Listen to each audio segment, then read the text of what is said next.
So this morning I wanted to show you how I print, but I'm printing today. First thing I have to do when I turn on the printer is that I have to clean the heads.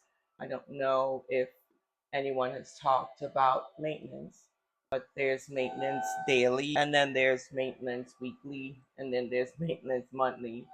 This is not an easy precedent go regular home printer. So first thing I do, I usually clean the print heads twice.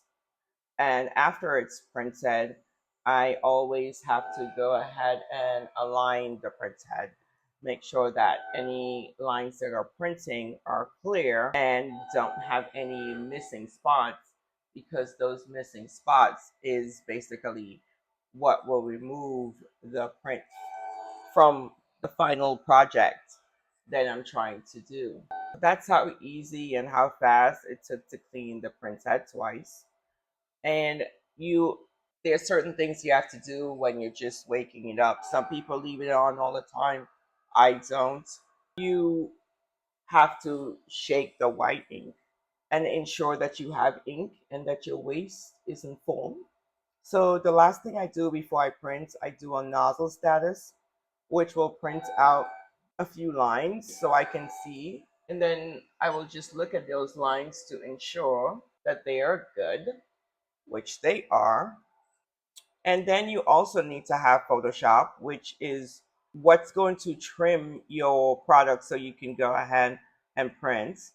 And right now, I am about to trim the product. So since she's a new mom, I will create one that says First Mother's Day that I created offline before I came here.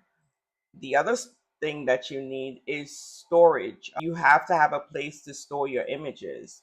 As some of you know, cloud storage is not cheap. So I have what I do is I put it in the cloud storage, and then I come here in the computer and bring that from the cloud in order to be able to print. I go into Photoshop and I trim the item, and then I have to go ahead and I use Ren software to go ahead and import it in order for it to print. And as you can see, the printer starts right up, comes back second, and goes over the item. That white ink is what's going to eventually be, after I let it dry for 3 to 5 minutes, I put the powder on it. I don't usually put the powder as soon as I let it dry and have a little bit of fun on the paper first, and then I put the powder on. And the oven and the powder actually cures the item, so it'll be ready for printing. See how this beauty turned out. As you can see, the one item isn't taking very long. It takes me minimum time to print an item. Yep, there it is.